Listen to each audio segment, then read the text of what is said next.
ഞാൻ പറഞ്ഞ വാക്കൊന്നും തെറ്റിയിട്ടില്ല. താമസിച്ച് അടിക്കുമ്പോ ഏത് സഭക്കാരാ കൂടുന്നെന്ന് കാണാം. അടിയിൽ ഒഴുകുന്നവൻ ചത്തുപൊങ്ങുന്നവൻ ആരാന്ന് കാണാം. ദൈവത്തിന്റെ മുന്നറിയിപ്പുകൾ കിട്ടുമ്പോൾ ക്യാപ്റ്റൻ സ്മിത്ത്, നിങ്ങൾക്കറിയാം ടൈറ്റാനിക് കപ്പൽ യൂറോപ്പിൽ നിന്ന് അങ്ങോട്ട് സ്റ്റാർട്ട് ചെയ്തപ്പോ ടൈറ്റാനിക് അന്ന് $75 ലക്ഷം മുടക്കി ഉണ്ടാക്കിയ ഭയങ്കര കപ്പലാണ് ടൈറ്റാനിക്. അതിൽ യാത്രക്കാർ പാട്ടൊക്കെ പാടി ഒരു മുറിക്കകത്ത് ഇരുന്ന ദൈവമക്കളും കയറിയാണ്. നിങ്ങൾക്കറിയാം മഴ പെയ്യുമ്പോൾ തീ കത്ത് രണ്ടുപേരെ പുറത്തു അടിക്കും. ഒരു മുറിക്കകത്തിരുന്ന ഒരു കൂട്ടം പാടി വേഗം നാം ചേർന്നിടും ഭംഗിയേറിയ ആ തീരത്ത്, വേഗം നാം ചേർന്നിടും ഭംഗിയേറിയ തീരത്ത്. ക്യാപ്റ്റൻ സ്മിത്തിന്റെ മുറിയിൽ ഒരു മുന്നറിയിപ്പ് ഡേഞ്ചർ ലൈറ്റ് കത്തി. അപ്പൊ അതിനൊരു സൗണ്ട് കേൾക്കാൻ ഒരു വോയിസ് വന്നതിൽ കൂടെ, സ്മിത്ത് കപ്പൽ മുമ്പോട്ട് വിടരുത്, ആയിരക്കണക്കിന് യാത്രക്കാരുണ്ടതിൽ, കപ്പൽ മുമ്പോട്ട് വിടരുത്, ആഴമേറിയ സമുദ്രമാണ്, കപ്പൽ ഒരടി പോലും മുമ്പോട്ട് നീക്കരുത്. എന്താ കാര്യം? അടിയിൽ നിന്ന് വരുന്ന യു ബോട്ടിന്റെ സൗണ്ടാ വന്നിരിക്കും. യു ബോട്ടിൽ നിന്ന് അടിയിൽ നിന്നുള്ള സബ് മറൈൻസ് ഉണ്ട്, ബോട്ട്, അവരാ അടിച്ചിരിക്കുന്ന വാർത്ത കൊടുത്തിരിക്കുക. ക്യാപ്റ്റൻ സ്മിത്ത്, നീ എക്സ്പേർട്ടാ, നീ ഒത്തിരി കപ്പലോടിച്ച് പരിചയമുള്ളവനാ, കപ്പൽ മുൻപോട്ട് വഴി വിടരുത്, കാരണം നിനക്കെതിരായിട്ടൊരു മഞ്ഞുകട്ട വരുന്നുണ്ട്. അവൻ ചിരിച്ചു. ഈ കപ്പൽ ഉണ്ടാക്കിയൊക്കെ എന്താ അറിയാം? ഉരുക്കുണ്ട്. ചില ആൾക്കാരുടെ മസിലൊക്കെ കാണിച്ച് ഞങ്ങളുടെ ഹാർട്ട് എന്ത് വന്നാലും ഞങ്ങൾക്ക് കുഴപ്പമൊന്നുമില്ല, ഹാർട്ട് ആർക്കാ വരുന്നത്, എല്ലാം ഞങ്ങൾക്ക് ഹാർട്ട് അറ്റാക്ക് ഒന്നും വരികയില്ല. കപ്പൽ ഉരുക്കൊണ്ടുണ്ടാക്കിയെന്ന് ഇടിക്കുന്ന മഞ്ഞുകട്ട വിടരുന്ന് പറഞ്ഞ ഒരു മിനിറ്റ് പോലും മുമ്പോട്ട്. ക്യാപ്റ്റൻ സ്മിത്ത് കേട്ടങ്ങ് മടുത്തു. വീണ്ടും വീണ്ടും വരും ആ ശബ്ദം, വിടരുത്, കപ്പൽ വിടരുത്. ഇത് ഏത് പോഷനാടാ പറ, ഉരുക്കപ്പൽ ഇടിക്കുന്ന മഞ്ഞുകട്ടയോ? ഒടുവിൽ ഈ പറച്ചിൽ വന്നുകൊണ്ടിരുന്നപ്പോ പുള്ളി വിചാരിച്ചു ലൈറ്റ് അവിടെ കിടക്കട്ടെ, സൗണ്ട് അങ്ങ് ഓഫ് ചെയ്തു. ഇനി നീ പറ. ആ സെറ്റ് അങ്ങ് ഓഫ് ചെയ്തു. പറയുന്നു പറഞ്ഞ് ക്യാപ്റ്റൻ സ്മിത്ത് അങ്ങോട്ട് വിട്ടു. അല്പനിമിഷം കഴിഞ്ഞപ്പോ ഒറ്റ തട്ട് തട്ടിയതോ താഴെ, കപ്പൽ രണ്ടായിട്ട് കയറി. പറഞ്ഞ സ്മിത്ത് അവിടെ പോയി വെള്ളത്തിൽ ആഴത്തിൽ മത്സ്യങ്ങൾ വന്ന് കൊത്തിയെടുത്ത് സ്മിത്തിനെ കൊണ്ടുപോയി. എത്ര പേരതി പോയി. ഒരു കൊച്ചുകുട്ടി അന്ന് ലൈഫ് ബോട്ടിൽ രക്ഷപ്പെട്ട ആ കൊച്ചുകുട്ടി കഴിഞ്ഞ സമയത്ത് മരിച്ചതായിട്ട് TV കാണിച്ചു. അവരെ പടം. അവർ പ്രായമായി ആ കപ്പലിലുണ്ടായിരുന്നു. ടൈറ്റാനിക്കിന് മുന്നറിയിപ്പുകൾ വന്നിട്ടും മൈൻഡ് ചെയ്യാത്ത ക്യാപ്റ്റൻ സ്മിത്ത്, എന്നെ തകർക്കാൻ സുനാമി അടിച്ചാലും കൊടുങ്കാറ്റടിച്ചാലും ഇടിവെട്ടിയാലും മിന്നടിച്ചാലും പറയത്തില്ല വരത്തില്ല എന്ന് പറയുന്നവനെ നാളെ വായിൽ തൂക്കൊണ്ട് പോകുമ്പോ പറയണം, പറഞ്ഞതിന്റെ മുന്നറിയിപ്പ് കൊടുക്കാൻ. ദൈവം നമ്മളെ ചുമ്മാ ദൈവം ഇവിടെ ഉണ്ടാക്കി അമേരിക്ക കിടന്ന് ഞങ്ങൾക്ക് പണിയില്ല, ഞാൻ ലീവ് എടുത്താ വന്നിരിക്കുന്നത്. ലീവ് എടുത്ത് ഇവിടെ വന്ന് അമേരിക്കയിൽ ചാത്തൻ്റെ വന്ന് ഇങ്ങോട്ട് മീറ്റിംഗ് നടത്തിപ്പോ ഞങ്ങൾക്ക് ഞാൻ പറഞ്ഞല്ലോ ഒന്നും സാധിക്കാനില്ല. പിന്നെ എന്തോ സാധിക്കണം? സ്വർഗത്തിൽ ചെല്ലുമ്പോ കണക്കെഴുത്തിൻ പ്രമാണി കണക്കു ചോദിക്കും നേരം, കണക്കെഴുത്തിൻ പ്രമാണി കണക്കു ചോദിക്കും നേരം, ശരിക്കൊരുത്തരം നൽകാൻ നിനക്ക് വല്ലതും ഉണ്ടോ മനുജ? അശരണനാം നിനക്കീശനെ ഭജിക്കുവാൻ, അശരണനാം നിനക്കീശനെ ഭജിക്കുവാൻ അവസരം ഇനിയുമുണ്ടോ? നാളെ എന്ന് പറഞ്ഞത് കിട്ടാൻ ആർക്കും സാധ്യതയില്ല. ഹൃദയത്തിന്റെ തുടിപ്പുകൾ എത്ര നേരം പോകുന്ന ആർക്കും പറയാൻ പറ്റിയില്ല. നാളെ എന്നുള്ള ഞാന് മദ്രാസിലെ മിസ്റ്റർ MGRന്റെ ഇലക്ഷൻ പ്രചരണത്തിന് ഒരു കവി, അദ്ദേഹം സംസാരിക്കാൻ അദ്ദേഹത്തിന് അറിയത്തില്ല. ആരോ പറഞ്ഞു അദ്ദേഹം കവിത പറയും സ്റ്റേജിൽ. നല്ല കവിതയാ കേൾക്കാൻ. ഇപ്പൊ എനിക്ക് തമിഴറിയും, ഞാനും പോയി എന്നാ ഒന്ന് കേൾക്കണമല്ലോ. എനിക്ക് അദ്ദേഹത്തിന്റെ കവിത എന്താ പിടിച്ചെടുക്കാൻ വേണ്ടി ഞാൻ പോയി. MGRന്റെ ഭയങ്കരമായ ഇലക്ഷൻ പ്രചരണമാണ്. കവിത അദ്ദേഹം സ്റ്റേജിൽ നിന്ന് പറയാ, വീട് വരെ ഉറവ്, വീതി വരെ മനവി, കാട് വരെ പിള്ളൈ, കടച്ചു വരെ ആരോ. എന്താടാ ഇത്? മനുഷ്യ വോട്ട് കൊടുത്ത് MGRനെ ജയിപ്പിക്കേ. എന്താ കാര്യം? വീട് വരെ ഉറവ്, വീതി വരെ മനവി, കാട് വരെ പിള്ളൈ, കടച്ചു വരെ ആരോ. നീ ചത്തു കഴിഞ്ഞാൽ, നിന്റെ കാറ്റ് പോയാൽ വീട് വരെ ഉറവ്. നിന്റെ വീട്ടിൽ ബന്ധുക്കളൊക്കെ ചത്തുന്ന് കേട്ട വാർത്തയും കേട്ട് വീട്ടിൽ വന്ന് കരയും. അവരതോടെ നിർത്തി പെട്ടിയെടുക്കുമ്പോ അവരവിടെ നിൽക്കും, കരഞ്ഞോണ്ടൊക്കെ നിൽക്കും. പക്ഷെ ഭാര്യ ഉണ്ടല്ലോ, എന്നെ സ്നേഹിച്ച് ഞങ്ങൾ ചത്താലും വിരിയത്തിൽ എന്ന് കിടക്കുന്ന ഭാര്യ ശവപ്പെട്ടിയും കൊണ്ട് ആ വഴിയുടെ വീതി വരെ മനവി, ആ ശവപ്പെട്ടി വരെ വീതി റോഡിലേക്ക് പോയി കഴിഞ്ഞാൽ വണ്ടി കയറ്റി ബോഡി കൊണ്ടുകഴിഞ്ഞാൽ പിന്നെ അവളങ്ങ് കയറി പോകും, കരഞ്ഞോണ്ടങ്ങ് പോകും. ഇയാൾ തുളഞ്ഞല്ലോ എന്നുള്ള ഭാഗ്യത്തിലായിരിക്കും അവൾ പോകുന്നത്. ഇപ്പോഴങ്ങനെയാണ്. അടുത്തത് കാട് വരെ പിള്ളൈ, ചുടുകാട്ടിലേക്ക് മക്കൾ വരും. എന്തിനാണെന്നറിയോ?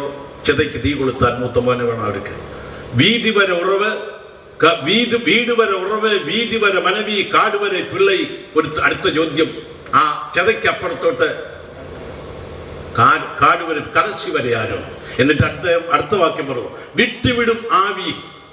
ഈ ആത്മാവ് ഏത് നിമിഷവും വിട്ടുപോകാം. വിട്ടുവിടും ആവി. അത് കഴിഞ്ഞാൽ നീ ആരായ തന്നെ ചുട്ടുവിടും നിരപ്പ്, തീ നിന്നെ ദഹിപ്പിക്കും. പട്ടുവിടും മേനി.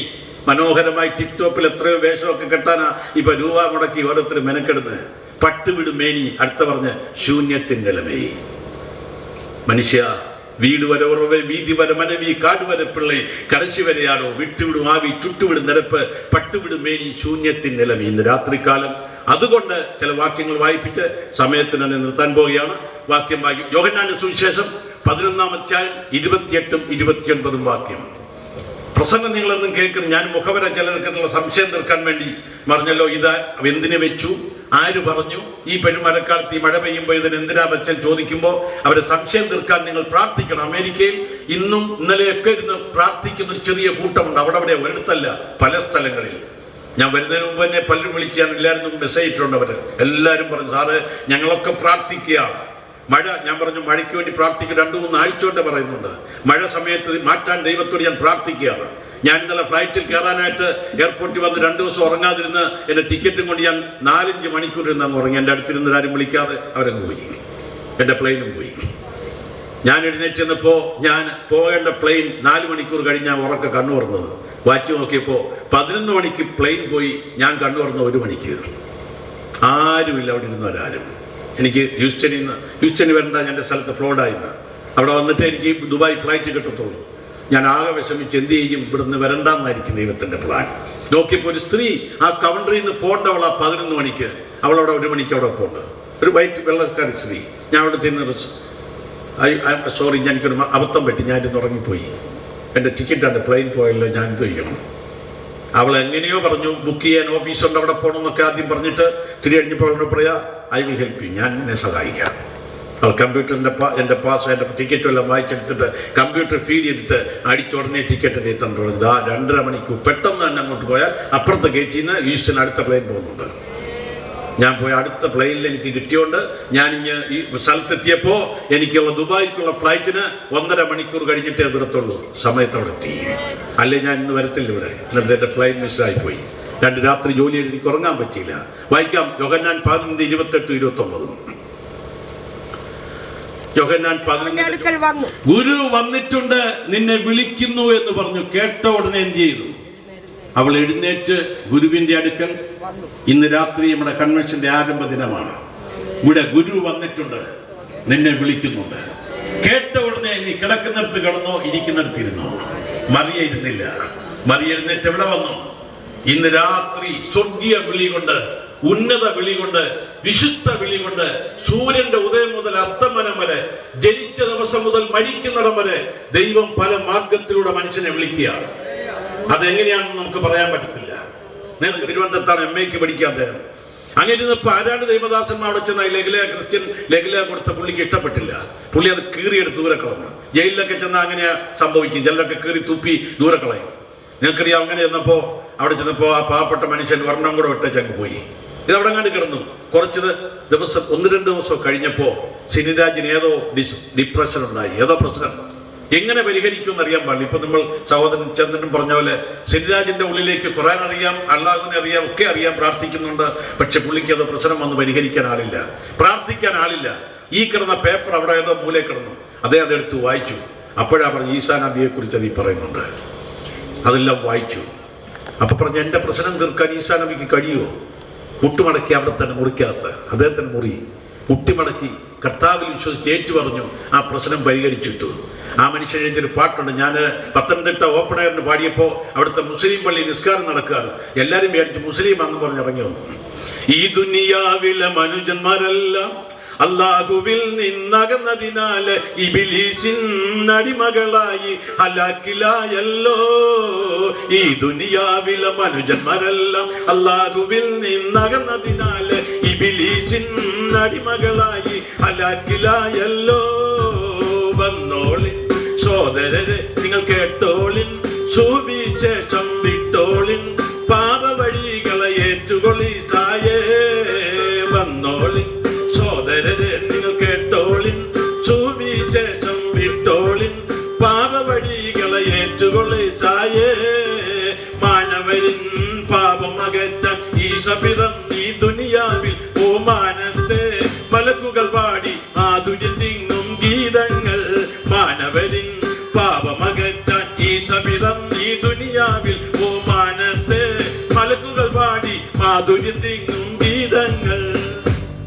പാടിയ മുസ്ലിം പള്ളി പ്രാർത്ഥന കഴിഞ്ഞ് എല്ലാവരും ഇറങ്ങുന്നു തുടങ്ങി.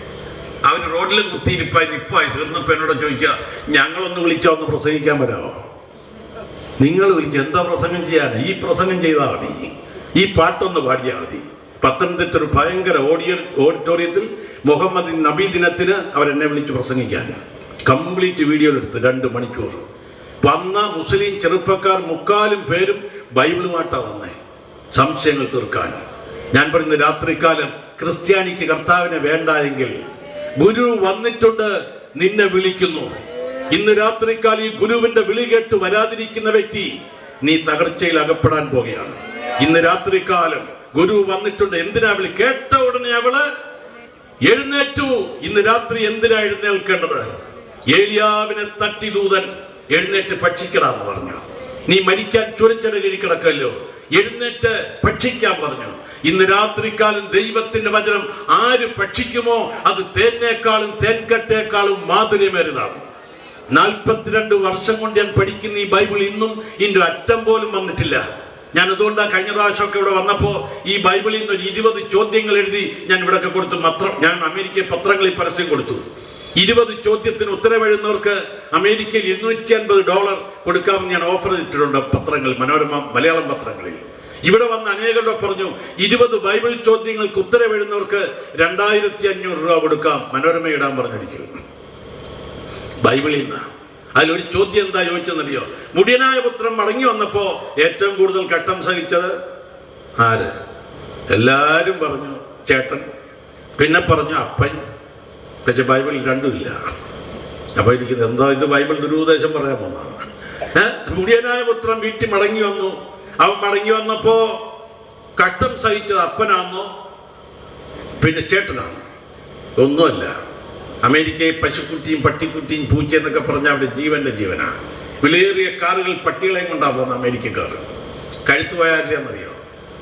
മുടിയനായ പുത്രൻ മടങ്ങി വന്നപ്പോ അവരെ ജീവന്റെ ജീവനായി സൂക്ഷിച്ചിരുന്ന ഒരു കാളക്കുട്ടിയുടെ കഴുത്തങ്ങ് പോയി. ഒരു ചോദ്യത്തിന് ഉത്തരം പലരും എഴുതിയ അപ്പനാ ചേട്ടനാ.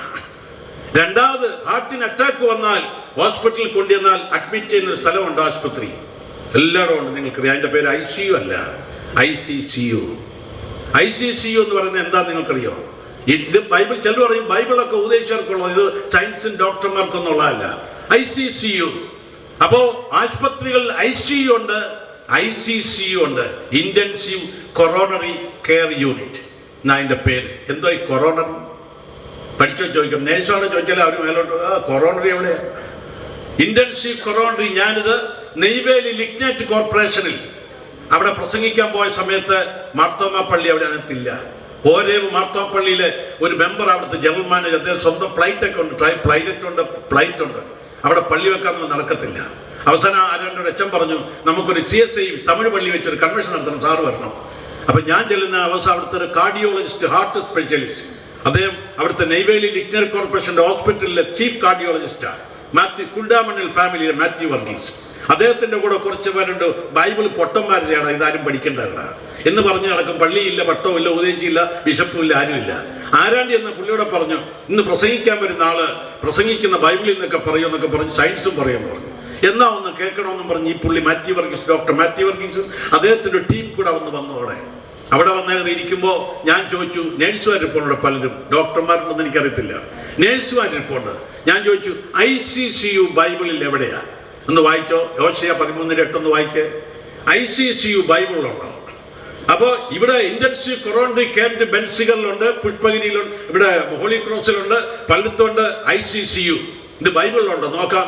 യോശയ 13:8 വാക്യം. പോയ കരടിയെ പോലെ ഞാൻ അവരെ എതിരിട്ട് അവരുടെ ഹൃദയത്തിന്റെ നെയ്വല കീറിക്കളയും. കുട്ടികൾ നഷ്ടപ്പെട്ട കടിയെ പോലെ വഴിയിൽ പതിയിരുന്നവരുടെ ഹൃദയത്തിന്റെ നെയ്വല കീറിക്കളയും. കീറുന്ന നെയ്വലയാ, ദൈവത്തെ വിട്ടു പോകുന്നവന്റെ വഴിയിൽ പതിയിരുന്ന നെയ്വല കീറിക്കളയും. നെയ്വലയ്ക്ക് ഇംഗ്ലീഷ് ഒരു വാക്ക് കൊടുത്തിട്ടുണ്ട് അവിടെ, CAUL. നിങ്ങൾ ഡിക്ഷണറി ഉണ്ടെ പോയി നോക്കണം. അദ്ദേഹം നോക്കി, അദ്ദേഹത്തിന്റെ ഇംഗ്ലീഷ് ബൈബിളാണ് കൊണ്ടുവന്നത്. അദ്ദേഹം നോക്കി ഒരു വാക്ക് CAUL. നിങ്ങൾ പറഞ്ഞ കൊറോണറി ആർട്ടറി, കൊറോണറി പെരിക്കാർഡിയം എന്ന് പറയുന്ന ഒരു നെയ്വലയാണ് ഹൃദയത്തെ പൊതിഞ്ഞിരിക്കുന്നത്. അതിലാണ് ഹൃദയത്തിന് ബ്ലഡ് കൊടുക്കുന്ന കൊറോണറി ആർട്ടറി. ഇത് കൊറോണറി ആർട്ടറിയിൽ ബീഡി സിഗരറ്റൊക്കെ വലിച്ച് നിക്കോട്ടിൻ കൂടി വന്നാൽ ബ്ലഡിൽ കൂടി കഴിയുമ്പോൾ ബ്ലഡ് ക്ലോട്ട് ചെയ്യും. ക്ലോട്ടിംഗ് ഉണ്ടായ ചെസ്റ്റ് പെയിൻ, CS അറ്റാക്ക് ഉണ്ടാക്കും. രക്ഷപ്പെടുത്താനുള്ള ഇന്റൻസീവ് കൊറോണറി കെയർ യൂണിറ്റ്. പക്ഷേ ബൈബിൾ പറയുന്നു, കുട്ടികൾ നഷ്ടപ്പെട്ട കരടിയെ പോലെ അവന്റെ വഴിയിൽ പതിയിരുന്ന് എന്തോ കീറിക്കളയൊന്നാ നെയ്വല. പുള്ളി എന്നോടൊന്നും ചോദിച്ചില്ല, ഒന്നും പറഞ്ഞില്ല. പുള്ളിയും കൂട്ടരും ഡോക്ടർമാരൊക്കെ അവിടെ ഇരിപ്പുണ്ട്. ഇവരൊക്കെ തപ്പി നോക്കിയത് എന്നടാ നെയ്വല ICC ഒക്കെ പറഞ്ഞല്ലോ. ഇവരങ്ങ് പോയി. രാവിലെ ഒരു 5:30 ആയപ്പോൾ ഞാൻ താമസിച്ച അവിടുത്തെ ട്രസ്റ്റി മലയാളി ഒരു പുള്ളിയുണ്ട്, അദ്ദേഹത്തിന്റെ അവിടെ ക്വാർട്ടേഴ്സ് വന്ന് ബെല്ലടിച്ചു. അദ്ദേഹം നോക്കിയപ്പോൾ മാത്യു വർഗീസ് ചീഫ് കാർഡിയോളജിസ്റ്റാണ് വന്നിരിക്കുന്നത്. അദ്ദേഹം വിചാരിച്ചു ഏതാണ്ട് ക്വസ്റ്റ്യൻ എന്നോട് തർക്കിക്കാൻ വന്നിരിക്കുക. അത് തർക്കിക്കുന്ന ആളാ പുള്ളി. ആരോ കൂട്ടത്തിലുള്ളതെല്ലാം തർക്കിക്കുന്നവരാ. ജോർജ് സാർ ഒന്നോ എഴുന്നേറ്റൊന്ന് ചോദിച്ചു. നോക്കട്ടെ എന്ന് പറഞ്ഞ് എൻ്റെ കഥവിനെ തട്ടി. ഞാനിപ്പോൾ എഴുന്നേറ്റ് വല്ലൊക്കെ തെറ്റോണ്ടിരിക്കുക. സാറേ ഒരു ഡോക്ടർ വന്നിരിക്കും സാറിനെ കാണാൻ. ഞാൻ പറഞ്ഞു ഏത് ഡോക്ടറാ? അത് ഇവിടുത്തെ ഒരു വലിയ ഡോക്ടറാ. പുള്ളി പള്ളിയും മീറ്റിങ്ങിന് വരുന്നത്. പക്ഷേ ഇന്നലെ പുള്ളി മീറ്റിംഗ് ഉണ്ടായി, ഏതാണ്ട് ക്വസ്റ്റ്യൻ ചോദിക്കാൻ വന്നിരിക്കും, തർക്കിക്കാൻ. ഞാൻ പറഞ്ഞു കാണാൻ ഇരിക്കാൻ പറഞ്ഞു. ഞാൻ ഡ്രസ്സിൽ പെട്ടെന്ന് വിസിറ്റോടി ചെന്ന് അദ്ദേഹം ഇരിപ്പുണ്ട്. എൻ്റെ സാറേ, ഞാൻ ഡോക്ടർ മാത്യു വർഗീസ്, ഇവിടുത്തെ ചീഫ് കാർഡിയോളജിസ്റ്റാണ്. ഞാൻ ചരിത്രത്തിൽ ഈ ബൈബിൾ പൊട്ടന്മാർക്ക് പോഷന്മാർക്കുള്ളതെന്ന് കരുതിക്കൊണ്ടായിരുന്നത്. എന്നാൽ ഇന്നലെ എന്നെ ഒരു വാക്യം ഭയങ്കര ചിന്തിപ്പിച്ചു. ICC എൻ്റെ ഹോസ്പിറ്റലിലുണ്ട്. ഞാൻ കാർഡിയോളജിസ്റ്റാണ്. കാർഡിയോളജി ഡിപ്പാർട്ട്മെന്റിൽ ICC-യാണ്. സീരിയസ് അറ്റാക്കായി വരുന്നവരെ അതിനകത്ത് കണക്ട് ചെയ്യുന്ന ഹാർട്ടറി രക്ഷിക്കാൻ. പക്ഷേ സാറിത് വായിച്ച ഈ വാക്ക് ഞാൻ പോയി ചെന്ന് ഡിക്ഷൻ എടുത്ത് നോക്കിയത് എന്തോ നെയ്വലയ്ക്കുള്ള വാക്കാണ്. ഇത്രയും വർഷം മെഡിസിൻ പഠിച്ച് എനിക്ക് ഇതുവരെയും ഇത് കണ്ടുപിടിക്കാൻ ബൈബിളിലുണ്ടെന്ന് അറിയത്തില്ലായിരുന്നു. ഈ മനുഷ്യൻ അടുത്ത ദിവസം വന്നേങ്ങണമെന്നറിയോ? 25,000 രൂപയുടെ ചെക്ക് എഴുതി. അന്ന് 25,000 രൂപ ഈസി ഒന്നുമല്ല. അച്ഛൻ്റെ കൊണ്ട് അച്ഛാ പള്ളി പണിയുന്നതിന് എൻ്റെ ഒരു സപ്പോർട്ട്. അദ്ദേഹം 25,000 കൊടുത്തെന്ന് അറിഞ്ഞുകൊണ്ട് പുറകെ ഉള്ള കൂട്ടുകാരെല്ലാം കൊണ്ട് 25,000, 50,000. ഇപ്പൊ നിങ്ങൾ ചെന്ന് നോക്കിക്ക്, നെയ്വേലി ലിഗ്നന്റ് കോർപ്പറേഷൻ മനോഹരമായ ഒരു മർത്തോമ ചർച്ച് ഉണ്ടായി. ഇവരാ എല്ലാ മീറ്റിംഗ് അദ്ദേഹം കൂടെ പറഞ്ഞു. ഇനി സാറിനെയും കൂടി ചില വീട്ടിലൊക്കെ പറഞ്ഞു, എന്നോടുള്ള ചില ടീമുണ്ട് ഇവിടെ ബൈബിൾ വിശ്വസിക്കാത്തവർ, അവരെടുത്ത് പോയി. എല്ലാ ദിവസവും വന്നു. പള്ളി അവിടെ ഉണ്ടായി. ഇന്ന് രാത്രി ഗുരു വന്നിട്ടുണ്ട്, നിന്നെ വിളിക്കുന്നു എന്ന് പറഞ്ഞു. കേട്ട ഉടനെ അവൾ എഴുന്നേറ്റു. ഒന്നാമതായിട്ട് എഴുന്നേൽക്കണം ഭക്ഷിക്കാൻ. മർക്കോസ് 1:35 വായിക്കാം. എന്തിനാ ഇനി എഴുന്നേക്കും നോക്കാം. മർക്കോസ് 1:35. നിങ്ങൾ കേട്ട ഉടനെ അവൾ എഴുന്നേറ്റു. ഇന്ന് രാത്രി എഴുന്നേൽക്കണം, ഇരിക്കുന്നിടത്ത് എഴുന്നേൽക്കണം. അധികാലത്ത് ഇരുട്ടോടെ അവൻ എഴുന്നേറ്റ് പുറപ്പെട്ട് ഒരു നിർജ്ജന സ്ഥലത്ത് എന്ന് പ്രാർത്ഥിച്ചു. കർത്താവ് എഴുന്നേറ്റ 7 സംഭവങ്ങൾ ബൈബിൾ പറയുന്നുണ്ട്. കർത്താവ് 7 പ്രാവശ്യം എഴുന്നേറ്റതായിട്ട് ബൈബിൾ പറയുന്നുണ്ട്. അതിലൊന്നാ ഇത്. ബാക്കി 6 ഉണ്ട്. അതിപ്പോ പറയാൻ എനിക്ക് നേരമില്ല. കർത്താവിന്റെ കഴിഞ്ഞ ആഴ്ച പാഷൻ വീക്കാണ്, നിങ്ങൾക്കറിയാം. പെസഹായ്ക്കുള്ള അന്ത്യത്താഴ്ച സമയത്ത് കർത്താവ് എഴുന്നേറ്റ് അരയിൽ റൂമാൽ കെട്ടി പത്രോസിന്റെ അടുക്കൽ ചെന്ന് പത്രോസിനെ പറഞ്ഞു, നിന്റെ കാലൊന്ന് കഴുകട്ടെന്ന്. പത്രോസ് എന്നാ പറഞ്ഞേ? നീ എന്നെ കഴുകത്തില്ല. അതിന് യേശു പറഞ്ഞ മറുപടി എന്നാ? ഞാൻ നിന്നെ കഴുകാഞ്ഞാൽ എന്റെ വിരുന്നിൽ നിനക്ക് പങ്കില്ല. ഞാൻ നിന്നെ കഴുകാഞ്ഞാൽ എന്റെ വിശുദ്ധിയിൽ നിനക്ക് പങ്കില്ല. ഞാൻ നിന്നെ കഴുകാഞ്ഞാൽ എന്റെ വിളിയിൽ നിനക്ക് പങ്കില്ല. അവൻ എന്നാ മറുപടി പറഞ്ഞു പത്രോസ്? എങ്കിൽ കർത്താവേ, എന്റെ കാലല്ല, എന്റെ ശരീരം മുഴുവനുമായിട്ട് എന്നെ ഒന്ന് കഴുകണം. ഇന്ന് രാത്രി കാലം കർത്താവ് അരയിൽ റൂമാൽ കെട്ടി ഓരോരുത്തരുടെ പാത്രവുമായി വചനമാകുന്ന ജലവുമായി വരികയാണ്. ശുദ്ധീകരിക്കുന്ന വിശുദ്ധ വിളി കൊണ്ട്, സ്വർഗീയ വിളി കൊണ്ട്, ഉന്നത വിളി കൊണ്ട് നമ്മെ അവൻ വിളിച്ചിരിക്കുന്ന ഗുരു വന്നിട്ടുണ്ട്. എഴുന്നേൽക്ക്. കർത്താവ് എഴുന്നേറ്റ 7 എഴുന്നേൽപ്പുകൾ ബൈബിളുണ്ട്. അതിൽ ഒന്നായി ഇപ്പം പറഞ്ഞ മർക്കോസ് 1:35. അവൻ എപ്പോഴാണ് എഴുന്നേറ്റത്? അധികാലത്ത് എഴുന്നേറ്റു. ആളുകളിൽ ദൈവത്തിന്റെ പുത്രന അധികാലത്ത് എഴുന്നേറ്റ് ആളുകളില്ലാത്തൊരു ഏകാന്ത സ്ഥലത്ത് പോയി പിതാവിനോട് പ്രാർത്ഥിച്ച് സമയം ചെലവഴിച്ചു. ലൂക്കോസിന്റെ സുവിശേഷം 15-ാം അധ്യായത്തിന്റെ 17-ാം വാക്യം നോക്കാം. എന്താ അവിടെ ഇരിക്കും നോക്കാം. ലൂക്കോസ് 15:17. അപ്പോൾ സുബോധം വന്നിട്ട് അവൻ, എന്റെ അപ്പന്റെ എത്ര കൂലിക്കാർ ഭക്ഷണം കഴിച്ച് ശേഷിപ്പിക്കുന്നു, ഞാനോ വിശപ്പ് കൊണ്ട് നശിച്ചു പോകുന്നു. ഞാൻ എഴുന്നേറ്റ് അപ്പന്റെ അടുക്കൽ ചെന്ന് അവനോട്, അപ്പാ, ഞാൻ സ്വർഗത്തോടും നിന്നോടും പാപം ചെയ്തിരിക്കുന്നു. ഇനി നിന്റെ മകൻ എന്ന പേരിന് ഞാൻ യോഗ്യനല്ല. നിന്റെ കൂലിക്കാരിൽ ഒരുത്തനെ പോലെ എന്നെ ആക്കണമേ എന്ന് പറയൂ. അപ്പോൾ അവൻ സുബോധം വന്നിട്ട് അവൻ എഴുന്നേറ്റ് എന്താ പറഞ്ഞത്? ഞാൻ എങ്ങോട്ട് പോകും? ഇംഗ്ലീഷ് വായിച്ചു നോക്കണം. അവിടെ എന്താ ഇംഗ്ലീഷ് വാക്കിട്ടി? നമ്മൾ പഠിക്കുമ്പോൾ മലയാളത്തിൽ ഒത്തിരി വ്യത്യാസങ്ങളുണ്ട്. ഇംഗ്ലീഷും മലയാളം ട്രാൻസ്ലേഷൻ ഒത്തിരി വ്യത്യാസങ്ങളുണ്ട്. അതുകൊണ്ട് ഞാൻ പറഞ്ഞത് ഗ്രീക്ക് നിങ്ങൾക്ക് അറിയത്തില്ല. ഗ്രീക്ക് വായിച്ച് ഞാൻ ഗ്രീക്കിലാണ് വായിച്ച് പഠിക്കുന്നത്. കാരണം ഇംഗ്ലീഷിനും മലയാളത്തിനും ട്രാൻസ്ലേഷന് വ്യത്യാസങ്ങളുണ്ട്. അവൻ എഴുന്നേറ്റ് ഇപ്പോൾ സുബോധം വന്നു. കെയിം ടു ഹി സെൻസ് എന്ന്. സുബോധം ഞാൻ എപ്പോഴും പറയും, common sense is not always common. Common sense എന്നൊരു വാക്കുണ്ട്, പക്ഷെ that is not always common. ഈ കെയിം ടു ഹി സെൻസ് എന്നാണ് ഇംഗ്ലീഷിൽ കൊടുക്കുന്നത്. അവന്റെ സെൻസിൽ സുബോധം വന്നിട്ട് അവന് പറഞ്ഞു, ഞാൻ എഴുന്നേറ്റ് എങ്ങോട്ട് പോകും? ഞാൻ അപ്പന്റെ അടുക്കലേക്ക് പോയി എന്താ ചെയ്യും? അപ്പ ഞാൻ സ്വർഗത്തോടും നിന്നോട് ഞാൻ പാപം ചെയ്തിരിക്കുന്നു, നിന്റെ മകൻ എന്ന് വിളിപ്പാൾ യോഗ്യത എനിക്കില്ല. നിങ്ങൾ നോക്കിക്ക്, ഈ മൂത്ത മകൻ അവിടെ ചെന്നപ്പോ എന്തു പറ്റി? ഇവൻ അവിടെ ചെന്നപ്പോ അകത്തിരുന്ന മൂത്ത മകൻ പുറത്തായി, പുറത്തു കിടന്ന മകൻ അകത്തായി. നിങ്ങൾ ആ മൂത്ത മകനെ നോക്കിക്ക്, ഒരു പ്രാവശ്യം പോലും അപ്പനെ അപ്പ എന്ന മൂത്ത മകൻ വിളിച്ചിട്ടില്ല. എന്നാൽ മുടിയനായ പുത്രൻ വിളിച്ച എന്റെ അപ്പ, ഞാൻ സ്വർഗത്തോടും നിന്നോടും പാപം ചെയ്തു. ഇന്ന് രാത്രികാലം ഗുരു വന്നിട്ടുണ്ട്, നിന്നെ വിളിക്കുന്നു. കേട്ട ഉടനെ അവൾ എഴുന്നേറ്റു. 60:1 എന്തിനാ എഴുന്നേൽക്കുന്നത്? നിങ്ങൾക്കറിയാം, അപ്പോസ്തലരുടെ 3-ാം അധ്യായം വായിച്ചാൽ സുന്ദരമെന്ന ഗോപുരവാതിക്കൽ അമ്മയുടെ ഗർഭം മുതൽ വാതിലിന്റെ പേര് സുന്ദരമെന്ന മനോഹരമാണ്. പക്ഷെ ഒരുത്തൻ ഒരു പിച്ചപ്പാത്രം ഇട്ടിരിക്കുന്നു. അമ്മയുടെ ഗർഭം മുതൽ മുടന്തന, ആൾക്കാർ അവനെ ചുമന്നോട് വയ്ക്കും. പക്ഷേ പത്രോസ് യോഹന്നാനും ചെന്ന് കണ്ടപ്പോ എന്താ ചോദിച്ചത്? വല്ലതും കിട്ടും. ഉപദേശിക്കാരെ കണ്ടാൽ നിങ്ങൾക്കറിയാം, അമേരിക്കക്കാർ അല്ലെങ്കിലും ഇവർക്ക് കാശ് കിട്ടുന്ന പാർട്ടിയാണ്. ഒക്കെ ഉപദേശിച്ച് വാടക വിട്ടി കിടക്കുന്നവനാ, ഒന്നും വരുമാനം ഇല്ലെങ്കിലും ഇവിടുത്തെ വലിയ പേർഷ്യക്കാരനേക്കാളും അമേരിക്കക്കാരനേക്കാളും ബെറ്ററായിട്ടാണ് ഉപദേശിച്ചാലും പാസ്റ്റർമാർ നടക്കുന്നത്. ചിലർക്കത് ഇഷ്ടപ്പെടത്തില്ല. ഇവരെ കണ്ട പത്രോസിനെ യോഹന്നാനെയും കണ്ടപ്പോ അവർക്ക് ഇഷ്ടം തോന്നി. വിചാരിച്ചു വല്ലതും കിട്ടുമെന്ന് വിചാരിച്ചിട്ട് ചോദിച്ചപ്പോ അവൻ എന്നാ മറുപടി? ഞങ്ങളുടെ വെള്ളിയും പൊന്നും ഉള്ളത് തരാം. എന്താ ഉള്ളത്? 2 കയ്യിൽ. അതാ ശുശ്രൂഷ, ഹീലിംഗ് മിനിസ്ട്രി. നാളെ മറ്റന്നാൾ വരുന്ന അച്ഛനുമായിട്ട് ഞാൻ 10 വർഷക്കാലം ഹീലിംഗ് മിനിസ്ട്രി ഞങ്ങൾ ചെയ്തുകൊണ്ടിരുന്ന അനേകർക്ക് സൗഖ്യം ലഭിച്ച മനുഷ്യനാണ് മറ്റന്നാൾ വരാൻ പ്രസംഗിക്കാൻ പോകുന്നത്. നാളെ വരുന്ന പാസ്റ്ററും അങ്ങനെയുള്ള ദൈവകൃപയുള്ള മനുഷ്യനാണ്. ഞാനിവിടെ വിളിച്ചാൽ ബിഷപ്പന്മാർ വരും. ഇവിടെ ഇരിക്കുന്ന ഭദ്രാസനം മർത്തമാ മെത്രാൻ ബിഷപ്പ് ഈ സ്ഥലത്തേക്ക് അദ്ദേഹത്തെ വിളിച്ച് പല പള്ളികളിൽ പ്രസംഗിച്ച മനുഷ്യനാണ്.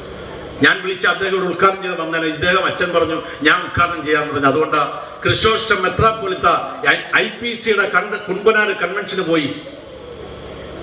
ഇന്ത്യ പെന്തിക്കോസ്റ്റ് മിഷന്റെ ആനുവൽ കൺവെൻഷൻ കുമ്മനാട്ട് മാർത്തോമയുടെ വലിയ മെത്രാപ്പൊലിത്ത ഇപ്പൊ പോയി സംബന്ധിക്കാൻ പോയി.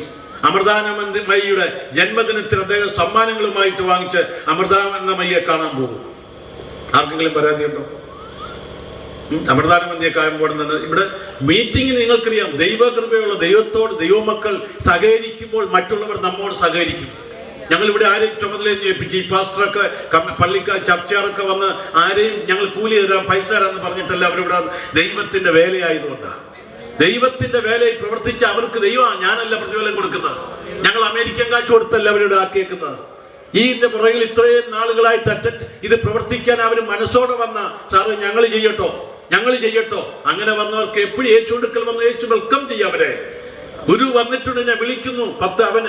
ഞാൻ എഴുന്നേറ്റ് അപ്പന്റെ അടുക്കൽ പോയി, അപ്പാ ഞാൻ സ്വർഗത്തോട് നിന്നോടും നിങ്ങൾ പാപങ്ങളെ ഏറ്റുപറയുന്നുവെങ്കിൽ അവൻ നമ്മുടെ പാപങ്ങളെ ക്ഷമിച്ച് സകല അനീതിയും പോക്കി നമ്മെ വിശുദ്ധീകരിപ്പാൻ തക്കവണ്ണം വിശുദ്ധനും നീതിയും. യെശയ്യാ 60:1 വായിക്കാം. എന്തിനാ എഴുന്നേൽക്കുന്നത്?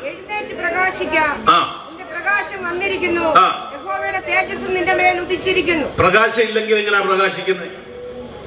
നിങ്ങൾക്ക് ഇവിടെ തീ കത്തിച്ചിട്ട് അടുത്തെങ്ങാനും ഈയൽക്കൂട്ടം ഇരുന്നാൽ എന്താ പറ്റും? ഈയൽക്കൂട്ടത്തെ അങ്ങോട്ട് പറഞ്ഞു വിടണോ തീയിലോട്ട് പോയിക്കോളാൻ? തീ കത്തുമ്പോ ഈയൽ എവിടെ ഉണ്ടോ ആ തീയിലേക്ക് പോകും. ദൈവത്തിന്റെ ആത്മാവ് പറഞ്ഞു, കർത്താവ് പറഞ്ഞു ഞാൻ പാറയാ. ഹൃദയം കർത്താവ് അവിടെ ക്രൂശിൽ കിടന്ന് നിലവിളിച്ചപ്പോൾ എന്ത് സംഭവം നടന്നേ? പാറകൾ പിളർന്നു, തിരശ്ശീല കീറി, കല്ലറകൾ തുറന്നു, സൂര്യൻ ഇരുണ്ടു, അന്ധകാരത്തിൽ മൂടി മരിച്ചവർ ഉയർത്തു. പാറകൾ കർത്താവിന്റെ വചനം ചൊല്ലുമ്പോൾ പാറകളുള്ള ഹൃദയങ്ങൾ ഇതുപോലെ ഉരുക്കമുണ്ടാകും.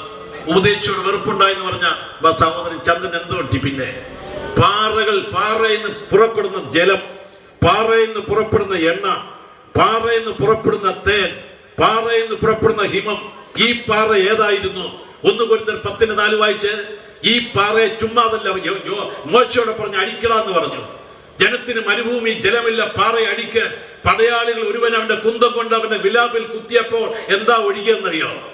രക്തമില്ല, വെള്ളം ഒഴുകി. 5 വൻകരകളിലും ഈ വെള്ളം ഒഴുകിയതിന്റെ ഫലമായിട്ടാണ് അനേകർ ഉള്ളത്തിൽ യേശുവിനെ കിട്ടാൻ ആ മുഖാന്തരം ഉണ്ടായത്. വായിച്ചു 1 കൊരിന്ത്യർ 10:4. അവിടെ എന്താ എഴുതിയിരിക്കുന്നു നോക്കാം. എല്ലാവരും ഒരേ ആത്മീയ ആഹാരം തിന്നു, എല്ലാവരും ഒരേ ആത്മീയ പാനീയം കുടിച്ചു. അവരെ അനുഗമിച്ച ആത്മീയ പാറയിൽ നിന്നല്ലോ അവർ കുടിച്ചത്. ആ പാറ ക്രിസ്തുവായിരുന്നു. അതിനെ കുറിച്ച് വിശദീകരിക്കാൻ നേരമില്ല. ഒരേ പാറന്ന് തിന്നു, ഒന്നിന്ന് കുടിച്ചു. ആ പാറ ഏതായിരുന്നു? ആ പാറയാണ് യാക്കോബ് തലയണ വെച്ച് സുഖമായി ഉറങ്ങിയ പാറ, ദർശനങ്ങൾ കണ്ട പാറ. ഈ പാറയിൽ ആരുറങ്ങുമോ ദർശനങ്ങൾ കിട്ടും. ആ സഹോദരനെ പേടിച്ചൊരു യാക്കോബ് മരുഭൂമിയിൽ തലയണ വെച്ച വീട്ടിലെ മനോഹര പില്ലോ അല്ല, കോട്ടൺ പഞ്ഞി കൊണ്ടുള്ള മെത്തയല്ല, പാറയുടെ തലയണ വെച്ചപ്പോൾ ആ പാറ ക്രിസ്തുവായിരുന്നു. ഗുരു വന്നിട്ടുണ്ട്, നിന്നെ വിളിക്കുന്നു. കേട്ട ഉടനെ അവൾ എഴുന്നേറ്റു പ്രാർത്ഥിക്കാൻ, എഴുന്നേറ്റു പ്രവർത്തിക്കാൻ, എഴുന്നേറ്റു പ്രസംഗിക്കാൻ, എഴുന്നേറ്റു ഭക്ഷിക്കാൻ, എഴുന്നേറ്റു പ്രകാശിക്കാൻ. സൂര്യൻ, ചന്ദ്രന് സ്വന്തം പ്രകാശം ഇല്ല. സൂര്യപ്രകാശം അടിച്ചാ ചന്ദ്രൻ പ്രകാശിക്കുന്നത്. നമ്മൾക്ക് സ്വന്തം പ്രകാശം ഇല്ല. ഇന്ന് രാത്രികാലം കർത്താവ് വന്നിട്ടുണ്ട്, ഗുരു വന്നിട്ടുണ്ട്. ആദ്യ രാത്രിയിൽ ഗുരു ഇവിടെ വന്നിട്ടുണ്ട്, വിളിക്കുന്നുണ്ട്. വിളികെട്ടെഴുന്നേറ്റാൽ നിന്നെ അനുഗ്രഹിക്കാൻ പോകുകയാണ്. അല്ലെങ്കിൽ സുനാമി വരുമ്പോ പേടിച്ചോടേണ്ട കാര്യമൊന്നും ഒരു സുനാമി ഇല്ല. ദൈവം തന്നെ മക്കളെ, ഞാൻ എപ്പോഴും, ഞങ്ങൾ താമസിക്കുന്ന അമേരിക്കയില് ഫ്ലോറിഡയ്ക്ക് അടുത്തൊരു, ഞങ്ങളുടെ വീട്ടിനടുത്ത് കഴിഞ്ഞ വർഷം ഒരു വെള്ളപ്പൊക്കവും കാറ്റുണ്ട്. ഞങ്ങളുടെ അവിടെ എപ്പോഴും ചുഴലിക്കാറ്റുണ്ട്. ചൊല്ലില്ല, കൊടുങ്കാറ്റ് കടലിൽ നിന്ന് വെള്ളം അടിച്ചു കയറ്റും. മഴ പെയ്യാൻ തുടങ്ങും, ഒരു നിർത്തില്ലാത്ത മഴ. ഒരു മഴ പെയ്ത് വെള്ളം തിരമാല കയറിയാന്ന് കടലിൽ നിന്ന് വരാൻ തുടങ്ങി. അപ്പൊ ഒരു കറുത്ത കറമ്പൻ ബ്ലാക്ക് ഫാമിലി, ഭാര്യ വിശ്വാസിയാണ്, ഭർത്താവിന് അത്രയും വിശ്വാസമില്ല. 3 കൊച്ചു പിള്ളേരുണ്ട്. ഇളയ കൊച്ചിന് 6 മാസം കണ്ട് പ്രായം. ഇളയ കൊച്ചിനെ ഈ സ്ത്രീ പൊക്കിയെടുത്തു. അവരെ വീട്ടിലെ ഷട്ടറൊക്കെ കാറ്റടിച്ചുകൊണ്ട് പോയി. ഓടാൻ പറഞ്ഞു ഭർത്താവിനോട്. എങ്ങോട്ടാണ് ഈ ഓടുന്നത്? ഇത്രയും മൈൽ വേഗതയിൽ കാറ്റ് വരുന്ന, വെള്ളവും കയറി വരിക,